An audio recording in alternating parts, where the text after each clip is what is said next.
The late afternoon sun cast long shadows across the private aviation terminal at San Francisco International Airport. The air smelled of jet fuel and salt from the nearby bay, mixing with the sterile scent of the luxury lounge, where only the wealthiest travelers waited for their flights. Through the floor-to-ceiling windows, the tarmac stretched endlessly, dotted with sleek private jets that cost more than most people would earn in several lifetimes. Khalid Al-Mansour stood near the entrance, his hands casually tucked into the pockets of his simple black suit. At 42 years old, he had the kind of face that didn't immediately reveal his wealth: strong features, a neatly trimmed beard with touches of gray, and dark eyes that had seen both the harshest deserts of his homeland and the glittering boardrooms of Manhattan. Today, he wore no watch, no jewelry, nothing that would signal the $9.4 billion his name carried in the financial world. He had arrived early, as was his habit. His private jet was being refueled for the return trip to New York, where his headquarters overlooked Central Park. But Khalid had learned long ago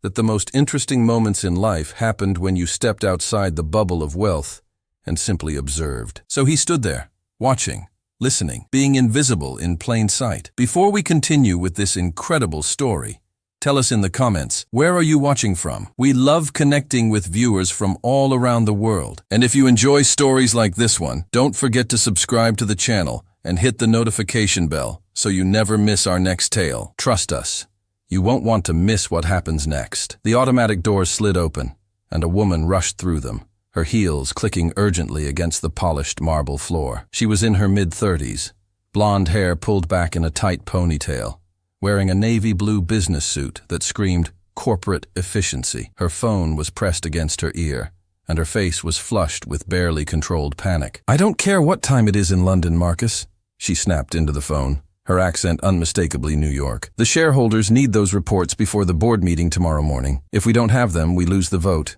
And if we lose the vote, we lose the merger. Do you understand what that means?" She paused, listening, her free hand gripping a leather briefcase so tightly her knuckles had turned white. Behind her, a porter struggled with 3 oversized suitcases on a luggage cart. No excuses. I need you to pull an all-nighter if necessary. Email them to me the second they're ready." She ended the call with an aggressive tap and immediately began scrolling through her messages, her face growing more tense with each swipe. Khalid watched her with quiet interest. He recognized the signs: a high-level executive, probably C-suite, dealing with a crisis that felt like life or death, but would ultimately be forgotten in a month. He had been there himself, many years ago, before he learned that the secret to true success wasn't working harder, but working smarter. The woman's phone rang again. She answered immediately. "Yes? Finally. Is the car here?" Her expression shifted from relief to irritation in an instant. "What do you mean he can't make it? I specifically requested your best driver. This is a 300-mile trip to Napa Valley, and I have meetings scheduled every hour along the way." She listened, her jaw tightening. Fine. Just send whoever you have available. But I'm leaving in 10 minutes, with or without your company's services." She hung up and pressed her fingers against her temples, closing her eyes. "Unbelievable," she muttered to herself. "Everything is falling apart." Khalid found himself taking a step closer. Perhaps it was curiosity. Perhaps it was the memory of his own younger self, scrambling to keep everything together while the world seemed determined to tear it apart. Or perhaps it was simply the mischievous impulse that occasionally seized him, the desire to step outside his carefully constructed world and see what happened. "Excuse me," he said, his accent carrying the refined British education he'd received at Oxford, layered over the subtle musicality of his Arabic roots. "I couldn't help but overhear. You need a driver?" The woman's eyes snapped open. She turned to face him, her expression shifting through surprise, assessment, and then something like relief mixed with suspicion. She took in his simple black suit, his lack of luggage, his calm demeanor. "You're with Prestige Executive Transportation?" she asked. Khalid hesitated for only a fraction of a second. The truth sat on his tongue. He was Khalid Al-Mansour, CEO of Al-Mansour Global Holdings, a man whose investment portfolio included everything from renewable energy to artificial intelligence. He had 17,000 employees across 4 continents. His face had been on the cover of Forbes 3 times. But something made him say instead, "I can take you wherever you need to go." It wasn't technically a lie. He could take her. He had a driver's license. He knew the route to Napa Valley. He owned a vineyard there, in fact, though he rarely visited it. The woman's shoulders dropped slightly, tension releasing. Thank God. Yes, I need to get to Napa Valley immediately. I have a series of meetings with potential investors, and if I'm late, the entire deal could fall through. She extended her hand. I'm Victoria Hartwell, COO of Hartwell Industries. And you are? Khalid, he replied, shaking her hand. He left off the Al-Mansour. Shall we go? Victoria nodded, already turning to gesture at the porter. My luggage needs to go in the trunk, and I'll need the back seat to work. I have calls to make and documents to review. Of course, ma'am, Khalid said, surprising himself with how easily he slipped into the role. He collected the luggage cart from the porter, who gave him a curious look, but said nothing. As they walked toward the parking area, Victoria was already back on her phone, firing off instructions to someone named Jennifer about preparing presentation materials. Khalid loaded the luggage into the back of the black Mercedes S-Class that was indeed waiting, not for Victoria, but for him. His actual driver, Ahmed, had texted him earlier that he was taking a break in the pilot's lounge. The car keys were, conveniently, still in Khalid's pocket from when Ahmed had handed them to him earlier. Sometimes, Khalid thought, as he slid into the driver's seat, the universe had a sense of humor. He adjusted the mirrors, started the engine, and pulled smoothly out of the parking space. Victoria was already settled in the back seat, her laptop open, her phone on speaker, as she conducted a conference call with what sounded like a very nervous team of analysts. The projected growth rate is insufficient, she was saying, her voice sharp. Goldman needs to see at least 15% year over year, or they'll pull their recommendation. I don't care if it's aggressive. Find a way to make the numbers work. Khalid navigated out of the airport, heading north toward Highway 101. The late afternoon traffic was moderate, and he drove with the smooth confidence of someone who had, in fact, driven this route many times before, though usually from the back seat. As Victoria continued her call, Khalid found himself listening not just to her words, but to the undertones, the barely concealed desperation, the weight of expectation, the fear of failure. He recognized it because he had felt it himself decades ago, when he was building his first company with nothing but ambition and a small loan from his father. The call ended, and Victoria immediately opened a document on her laptop, her fingers flying across the keyboard. In the rearview mirror, Khalid could see her face, intelligent, determined, but also exhausted. There were dark circles under her eyes that makeup couldn't quite hide. Long week? He asked, keeping his tone casual, professional. Victoria glanced up, seeming surprised that he had spoken. You could say that. We're in the middle of a major acquisition. If it goes through, Hartwell Industries will triple in size. If it doesn't, she trailed off, returning her attention to the laptop. Let's just say failure isn't an option. That's a lot of pressure, Khalid observed. They were merging onto 101 now, the highway stretching ahead toward Marin County. To the right, the bay glittered in the fading sunlight. It comes with the territory, Victoria replied. Her tone clipped, discouraging further conversation.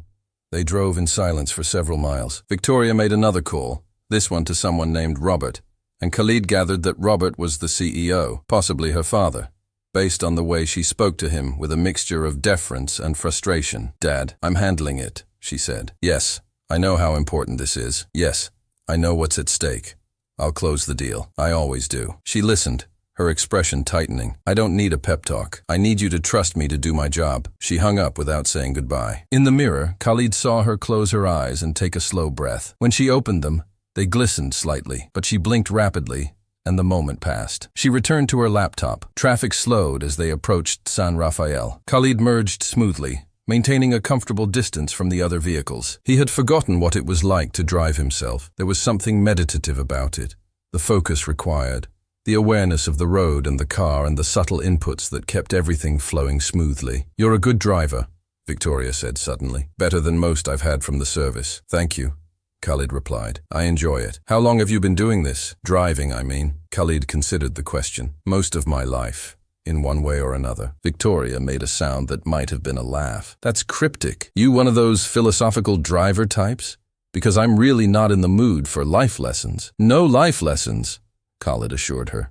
Just driving. They passed through Novato as the sun began its descent toward the horizon, painting the sky in shades of orange and pink. Victoria's next call was with lawyers, and Khalid listened as she navigated a complex discussion about regulatory compliance and antitrust concerns. She was sharp, he noted, very sharp. She caught details that others missed and asked questions that got to the heart of potential problems. But she was also rigid, he noticed. She steamrolled over objections, dismissed concerns that she deemed unimportant, and seemed to operate from a place of constant crisis management rather than strategic thinking. As they entered Sonoma County, Victoria's phone rang again. This time, her whole posture changed when she answered. "Hi, Mom," she said, and suddenly she sounded like a different person.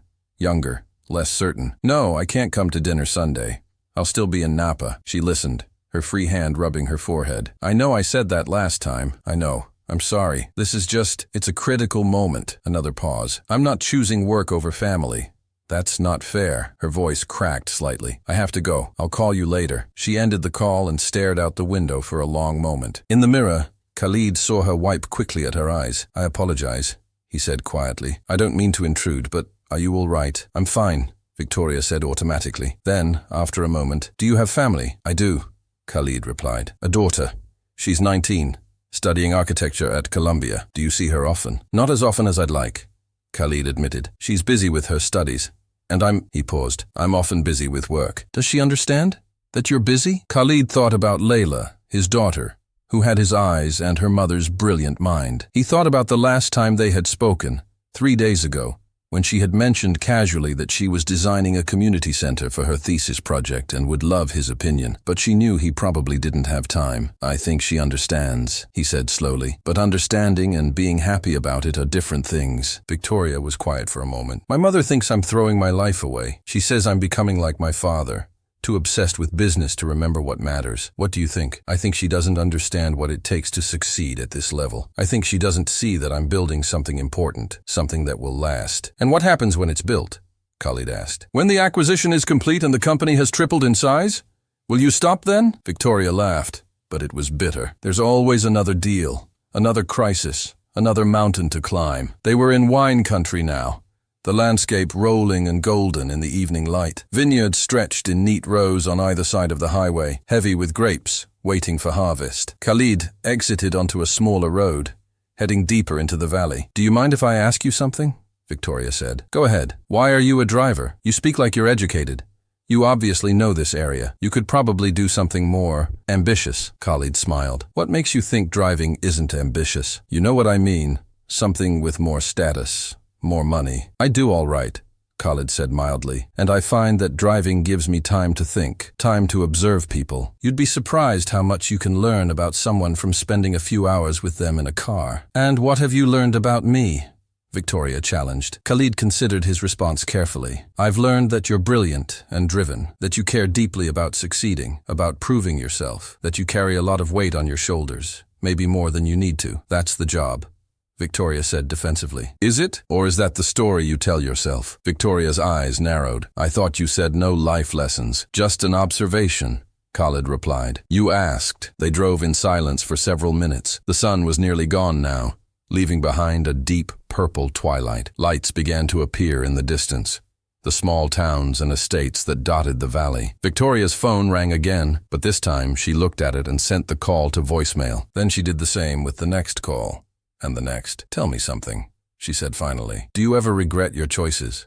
The paths you didn't take?" "Every person regrets something," Khalid said.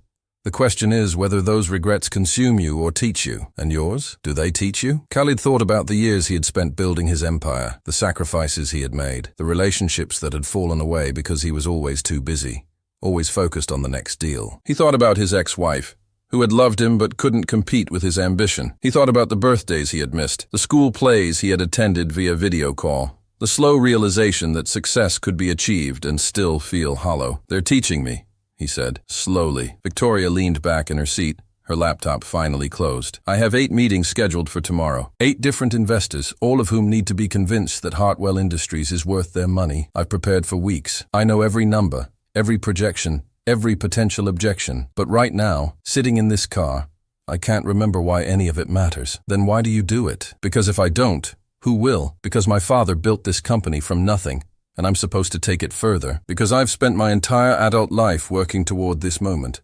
And if I fail now, what was it all for?" They were approaching Victoria's destination, a luxury resort where she would be staying during her meetings. Khalid could see the lights of the main building through the trees. "May I tell you a story?" he asked. Victoria shrugged. "We're almost there. Why not?" "When I was younger," Khalid began, "I knew a man who wanted very badly to be successful. He worked constantly, sacrificed everything, pushed himself and everyone around him to achieve more, grow faster, reach higher, and he did become successful, very successful. But one day, he found himself sitting alone in an office that overlooked an entire city, and he realized he couldn't remember the last time he had felt truly happy. The success was real, but it was empty. "That's depressing," Victoria said. "The story's not finished," Khalid continued. "This man had a daughter, and one day, this daughter, who was maybe 7 years old at the time, asked him a question. She asked, 'What's more important, being successful or being good?' And he didn't have an answer, because he had spent so long equating success with goodness,